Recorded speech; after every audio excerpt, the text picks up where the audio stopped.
Alhamdulillahirabbil alamin. Wassalatu wassalamu ala asrofil anbiya'i wal mursalin habibana wa nabiyyana Muhammadin sallallahu alaihi wasallam wa ala alihi wa ashabihi wa man tabi'ahum bi ihsanin ila yaumiddin. Wa ba'd.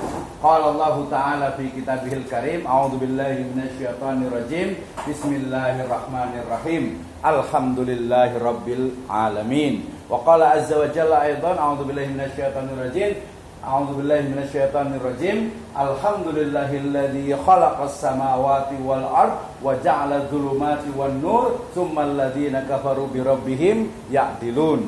Wa qala azza wa jalla aidan Allahul ladzi khalaqa sab'a samawati wa minal ardi mislahun yatanazzalul amru bainahum liyata'lamu wa lita'lamu annallaha ala kulli syai'in qadir wa annallaha qad ahata bi syai'in ilma. Wa qala Rasulullah sallallahu alaihi wasallam fi riwayatin yakni ta'isu abdad dinar atau ta'isu abdud dinar wal qatifa wal hamida in u'tiya radiya wa in lam yu'ta lam yarda. Wa qala Rasulullah sallallahu alaihi wasallam aidan wa kana libni adam wadiyan min malin aw salisan labtagha salisan wala yamla'u jawfu ibnu adam illa turab wa yatubu allaha ala man taba. Wa qala akhir law anna libni adam misla wadi malan la habba allahu ilaihi misla wala yamilu aina aw aina ibn adam illa turab wa yatubu allahu ala man taba.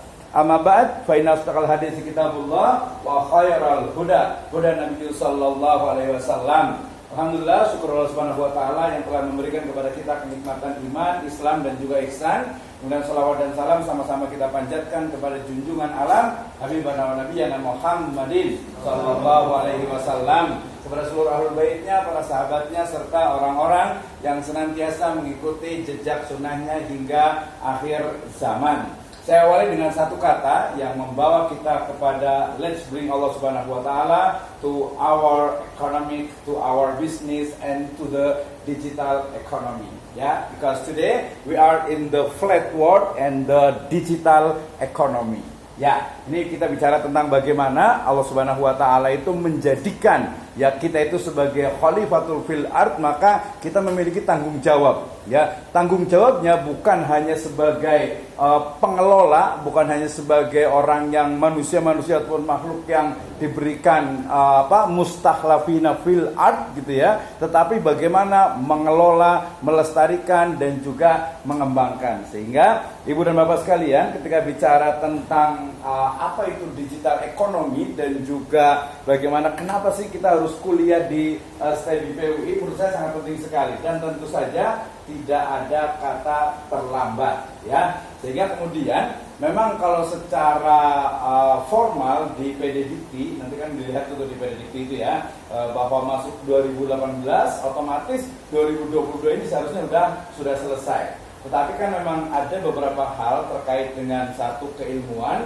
yang kedua adalah administrasi dan juga nanti dari sisi bagaimana sebenarnya tanggung jawab ilmiah, ini yang paling penting kalau menurut saya gitu ya. Jadi kebetulan saya mengajar dari tahun 2007 di Al-Hidayah, kemudian di Tazkiyah itu 2008. Kemudian alhamdulillah bisa selesai PhD-nya atau doktornya di UIN Bandung gitu ya. Jadi ternyata yang namanya belajar itu justru di usia-usia ya 30-40 ke atas gitu ya. Kalau saya belajar di S1 tuh kayaknya udah lupa tuh ya. Udah lupa, saya kebetulan ngambil di SE juga, kemudian di SHI juga, kemudian sempat di UT juga di ilmu komunikasi gitu ya. Jadi ternyata gue hampir lupa semuanya. Jadi dia hanya sebagai basic knowledge saja gitu ya. Kemudian masuk di master, kemudian di doktoral tuh ini betul-betul belajar. Bahkan hari ini saya sering sekali mengikuti trainingnya riset metodologinya Prof Sugiono. Itu ini baru namanya belajar. Jadi benar-benar jadi saya betul-betul ini yang betul kita belajar serius, kita datang ikhlas lillahi ta'ala, betul-betul kita ingin belajar. Basic saya di kualitatif, tapi kemudian saya ngajar statistik di Singapura sama fikih muamalat juga gitu, jadi harus belajar juga kuantitatif. Nah ini jadi sangat sangat challenging Ya, sehingga kemudian nanti kalau ngomongin tentang kuliah nanti ya, saya lebih senang tadi menyebutnya dengan kita memang tugas itu mungkin biasa sesuatu yang memberatkan. Aduh, kuliah ya, untuk masuk saja kuliah apalagi ada tugas. Tapi justru ini yang menurut saya tidak tepat. Kenapa? Karena kalau kita sudah mau masuk kuliah, otomatis kita sudah prepare ourselves, gitu ya, sudah menyiapkan diri. Ngapain sih tadi misalnya satu lembar sertifikat ijazah itu adalah bonus, tapi keilmuan, tanggung jawab ilmiah itu menurut saya sangat penting. Berapa banyak yang sarjana kemudian nganggur, banyak banget gitu ya, yang master S2 nganggur juga banyak, yang doktor pun ya dia sudah doktor di depannya atau sudah PhD gitu kan ya, tapi ternyata kemampuannya juga ya pas-pasan gitu ya. Kebetulan saya kalau membantu gitu ya, kalau tadi sebenarnya kalau saya bukan joki ya, tapi membantu untuk skripsi itu lebih dari 50, kemudian tesis juga kayaknya lebih dari 20, dan disertasi kayak sekitar 5 sampai 10 juga. Jadi beberapa teman itu kita ajarkan ini loh kalau bikin disertasi gitu ya, ini loh bikin tesis, ini loh bikin skripsi gitu ya. Jadi menurut saya lebih kepada tanggung jawab ilmiah. Jadi Bapak sekalian, kalau sekarang itu semester 8 ya sudah, berarti bisa fokus kepada bikin tesis, bikin skripsi. Gimana sih bikin skripsi? Gampang aja. Ya, saya kan semua ibu bapak sekalian sudah punya experience untuk ada masalah, kemudian diselesaikan dengan satu metode ataupun approach, kemudian dicari solusinya. Easy. Ya, gampang gitu ya. Nah, apalagi yang sudah biasa praktisi gitu ya, biasa praktisi pasti akan tahu. Misalnya saya ingin tahu tentang bagaimana sih backgroundnya mungkin di fikih muamalah, atau mungkin di ekonomi murni, atau mungkin juga di masyarakat, atau mungkin juga yang di dunia pendidikan ya. Kemarin kebetulan kalau mahasiswa saya di level magister itu rata-rata memang guru, kepala sekolah, sehingga walaupun jurusannya itu ekonomi tapi masih disambungkan dengan pendidikan, misalnya di manajemen SDM ya, sampai kepada sistem penggajian, kemudian juga bagaimana pengembangan kurikulum dari fikih anti korupsi misalnya. Wah, itu banyak sekali. Jadi nanti dalam ilmu pun ibu bapak sekalian jangan berpikir, oh saya ekonomi ini apaan ya, jurusannya apaan. Tidak, sekarang sudah ada yang disebut dengan istilah interkoneksi, interrelasi. Jadi satu ilmu dia tidak bisa berdiri sendiri. Ya, kalau kita ngomongin ekonomi, kayak kalau zaman dulu tuh ada image, SE gitu ya, kayaknya kok biasa banget gitu ya. Tapi ingat, SE kita di situ ada tersiratnya adalah ekonomi syariah. Nah, berarti kalau tadi Pak Ketua Umum kita mengatakan kita belajar, betul, kita belajar dan tidak pernah ada ruginya. Ya, tidak pernah ada ruginya. Tadi sebutkan ya, semangat untuk man salaka thariqan yaltamis bihi ilman sahalallahu lahu bihi thariqan ilal jannah. Nah, ini justru yang kita udah usia misalnya sudah 40-an gitu ya, mau ngapain lagi sih? Ya sudah, kita mendingan belajar ijazah bonus gitu kan ya. Kalau S1 mungkin sampai 4 tahun, S2 1 tahun udah bisa selesai. Ya, 1 tahun 8 bulan kalau resmi dari pemerintahnya gitu ya. Dari PDDikti itu adalah 1 tahun 8 bulan, 1 tahun setengah. Dan itu yang disebut dengan belajar seperti itu, dan dimulai dari studi PUI ini gitu ya. Jadi siapkan dari sekarang untuk kita belajar tentang bagaimana the first sekali itu adalah we have to change our mindset, bahasa ininya gitu ya, bahasa kulonnya nih. Jadi mindset kita tuh harus dirubah dari mulai pertama mungkin ada yang niat belajar kuliah di situ memang dapat ijazah, no problem, nggak ada masalah. Tapi kemudian kan, wah saya udah SE nih gitu, nanti orang tuh akan lihat, bapak kan ini nih SE gimana nih, wah berarti kita berarti saya harus belajar lagi. Dan ternyata saya katakan yang namanya belajar itu memang ya di usia-usia 30-40 itu the real learning. Ya, itu adalah betul-betul belajar ya di sana adanya gitu ya. Jadi kalau S1 paling biasa dipaksa sama orang tuanya gitu ya. Kadang juga mungkin karena pengen dapat pekerjaan ketika sudah lulus, ternyata nggak dapat pekerjaan, menyesal dia kenapa harus kuliah gitu ya. Nah, sekarang kan tidak gitu ya. Sebagian besar adalah ya ada yang pragmatis tidak apa-apa, tapi ada juga yang idealis. Yang paling penting adalah Islamis ya, atau Islamik ya. Jadi kita belajar itu betul-betul memang kita tahu banyak banget nih masalah yang belum kita ketahui, apalagi nanti dengan menyandang gelar SE itu. Nah, ibu dan bapak sekalian, jadi kalau bicara tentang ekonomi syariah, nanti insya Allah nanti ketua kelasnya boleh hubungi saya anytime gitu ya, malam boleh atau hari Ahad sekalian juga boleh, atau disatukan dengan saya juga punya kelas hari Ahad tadi pagi itu juga di di S2 juga, nggak ada masalah. Terus saya pengennya juga, walaupun ini adalah kelasnya S1, kalau mungkin nanti saya diberikan amanah untuk misalnya ngajar gitu ya, dalam artian mungkin seperti bimbingan tesis, bimbingan skripsi, saya usulkan adalah walaupun ini di S1 tapi belajarnya polanya adalah belajar S2. Karena memang level ini sebenarnya ilmu itu udah ilmu S2 semuanya nih ilmunya. Saya lihat muka-mukanya ini penuh dengan harapan, kok agak sedikit ini kali ya, agak sedikit hampa ya, udah lemes sedikit aja. Gak apa-apa, karena saya sampai tadi ke sampai jam 5 gitu ya, gak ada masalah gitu ya. Kalau yang muda, menurut saya justru ini menjadi hal yang sangat penting ya. Jadi nanti ketua kelasnya nih, kira-kira siapa nih ketua kelasnya nih? Tunjuk. Yang ketua kelas siapa nih? Jadi gini, modelnya, jadi kita itu kayak kuliah, tapi kalau saya nyebutnya dengan learning by teaching.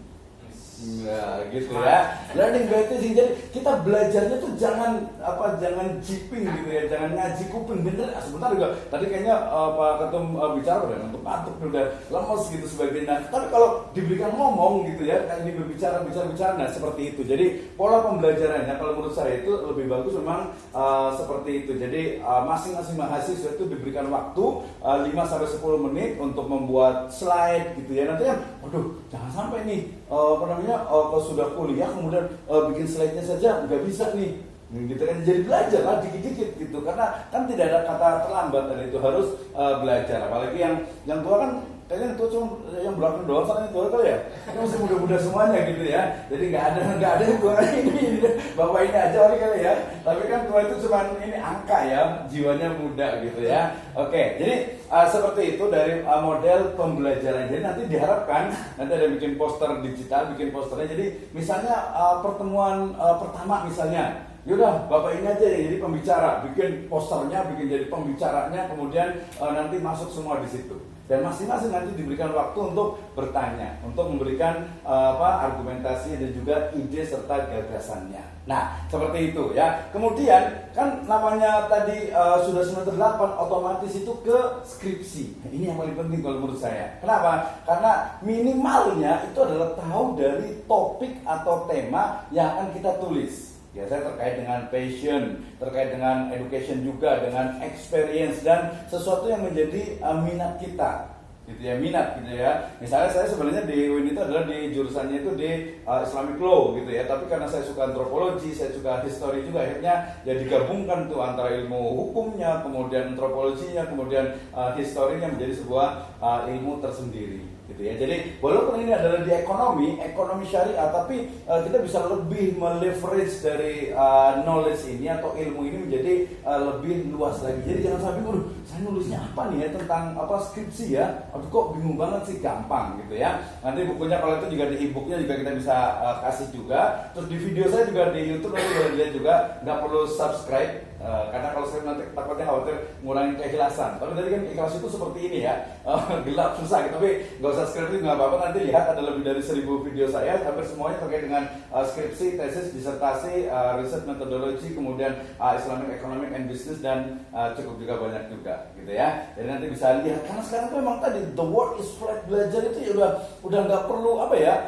dosen gitu ya. Kebetulan saya juga ngisi di Gramedia Academy di ilmu waris dengan di riset metodologi juga. Itu juga cuman dia memang dijual secara online gitu ya. Jadi dengan belajar kita pertama biasanya rumusnya cuma 3 ya. Pertama adalah meluruskan niat kita, ngapain sih kita kuliah ya tentu saja nanti ada 2, ada jangka pendek yang duniawi dan juga yang ukhrawi. Itu harus dikuatkan terus tuh gitu ya. Oke, saya dapat ijazah dan itu bonus, tapi saya punya tanggung jawab juga untuk bisa berkembang dengan itu. Yang kedua adalah kita terus bisa menikmati belajar. Ini yang biasanya agak susah nih ya, karena mungkin untuk tadi kita merubah mindset kita tentang belajar, tentang kuliah, tentang dapat ijazah, itu kalau menurut saya itu harus terus diperbaiki ya. Jadi teori Kaizen manajemennya itu harus dikembangkan, improvement secara continue ya, terus menerus ya. Dan yang ketiga tentu saja kita bisa fokus. Ini yang biasanya itu bikin kita itu semangat. Apa sih yang bikin hidup kita itu semangat? Biasanya kalau hidup semangat itu biasanya kalau yang punya anak itu mulai gede besar, menikah, udah Jadi mungkin ada juga yang cicilan lunas, ada harapan gitu ya. Kalau saya biasa ikut lomba menang misalnya gitu kan, saya ada harapan hidup gitu ya. Misalnya insya Allah saya dalam tanggal 20 ini juga ada annual conference on Islamic Studies di Bali dan Lombok. Saya ngirim ada 5, yang diterima itu ada 3 gitu ya. Satu perwakilan dari Singapura juga memang gitu. Jadi ada harapan gitu. Nah, harapan di studi PUI ini adalah berarti target. Ini kan sebenarnya semester ganjil nih. Ya, semester seharusnya sih kalau saya lihat itu paling itu adalah di semester ganjilnya ada semester 7. Ya, karena dia masuk ke pededikti itu biasanya adalah bulan September. Gitu ya. Kalau antara di sini antara 7 atau 9. Jadi nanti kalau mau pembelajar udahlah fokus kepada penulisan tesis. Skripsi. Nah, di skripsi itu kita belajar lagi. Misalnya, Bapak ini kira-kira apa nih yang mau ditulis untuk skripsi nih kira-kira nih? Yang kepikiran di kepala? Masih belum ya. Nah, dalam skripsi itu, jadi kita belajarnya itu deskripsi saja. Ya deskripsi. Kenapa? Karena otomatis dari background, latar belakang kita akan bisa mengidentifikasi, oh ternyata ada academic problem, ada lagi social problem. Kita yang ambil adalah academic problem, yaitu masalah akademik yang bisa diselesaikan. Ya bisa diselesaikan. Misalnya sekarang berkembang tadi tentang digitalisasi, tentang cryptocurrency, tentang metaverse, atau mungkin tadi tentang rohan. Ya tentang gadai, atau mungkin tadi tentang murabahah, atau mungkin juga tentang mungkin yang sifatnya itu kenapa sih bunga bank atau mungkin bank keliling ya itu kok bisa menjadi riba. Gitu ya. Jadi nanti mata kuliahnya kalau saran saya ini karena jadi gelondongan gitu, mata kuliah dari semester 1 ke semester 2 dan itu bisa dilihat di pededikti tadi sudah disebutkan, tinggal klik pededikti kemudian tulis namanya, kemudian Sekolah Tinggi Ekonomi dan Bisnis Islam PUI Bogor, itu langsung keluar, ambil lihat mata kuliahnya, kemudian mata kuliahnya itu diambil, kita lihat satu-satu, oke ini saya paham, ini saya paham, yang belum, ini saya kayaknya belum di mata kuliahnya nih, misalnya tadi ada di fikih muamalah atau mungkin ayat hadis ekonomi atau mungkin juga di statistik misalnya. Nah, itu kita bisa tambahkan, kita bisa pelajari. Jadi minimal ada gambaran, oh ini ternyata profil dari lulusan Sekolah Tinggi Ekonomi dan Bisnis Islam PUI program studi ekonomi syariah. Ya. Nah, itu yang paling penting tuh dalam pembelajaran. Jadi nggak ada kata terlambat dan nanti dipelajari. Sekarang itu dengan video, dengan tulisan, dengan blog, website dan sebagainya itu sangat mudah sekali. Buku juga udah nggak perlu beli. Buku itu sudah berserakan di internet banyak sekali. Jadi kalau perlu tinggal hubungi saya terkait dengan buku-bukunya. Gitu. Dan yang paling penting tadi karena usia di atas 30 ini sebagian besar itu ya, itu berarti learning by teaching.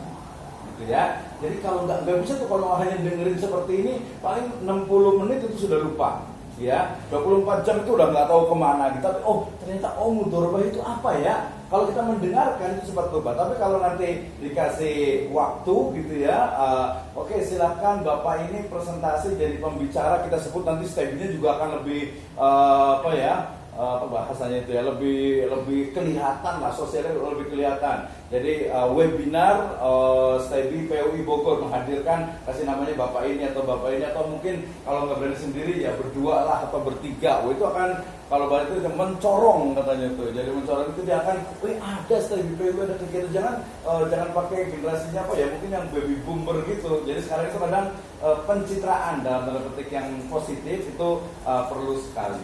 Gitu ya. Nah yang paling gimana ini kan ada spanduk itu juga udah kelihatan, ada ya STEBI PUI ada spanduk gitu. Tapi kalau buat kegiatan, itu saya rasa itu jadi hal yang penting. Jadi belajar dengan apa? Belajar dengan apa?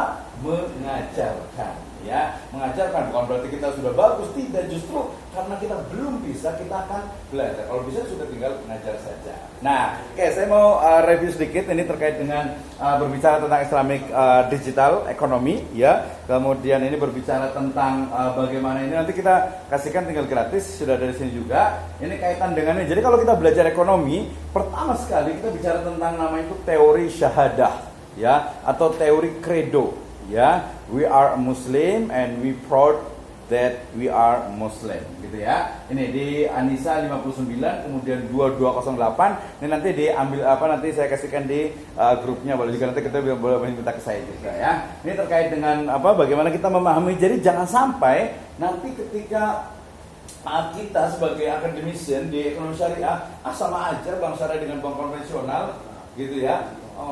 Sama-sama bunga-bunga juga ada tambahannya juga. Nah ini perlu dipelajari. Memang banyak kekurangannya, masih banyak kekurangannya di bank syariah, tapi kita ada usaha untuk memperbaiki.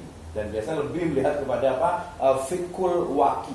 Ya, dari fikir waki itu adalah sesuatu yang terjadi di masyarakat yang memang kita nggak punya kemampuan untuk menghilangkannya. Misalnya, kenapa sih harus bank syariah? Ya, karena actually in overseas itu adalah Islamic banking. Kenapa pakai syariah? Kalau ini PUI-nya itu STB-nya itu pakai Islam, tapi prodinya, program studinya adalah ekonomi syariah. Ya, bukan ekonomi Islam, tapi ini juga nanti lebih ke politik sebenarnya. Kenapa pakai syariah? Kenapa tidak menggunakan Islam? Nah, itu biasanya di sejarah pemikiran ekonomi syariah. Ya, nah dari sini kita bicara tentang Islamic economic and business, ke finance, keuangan. Ternyata sekarang ini kita akan mungkin akan terseok-seok nih untuk kayak gimana sih sebenarnya saham itu, kayak gimana sih sebenarnya obligasi itu, kayak gimana sih sukuk itu, bagaimana sih deposito di bank syariah itu seperti apa sih, rohan tadi gade yang syariah itu seperti apa sih. Banyak banget ternyata, karena kalau ngomongin ekonomi, manusia ini adalah homo economicus, manusia yang makhluk ekonomi. Kesini ngapain? Saya yakin pasti faktornya sebagian besar adalah ekonomi.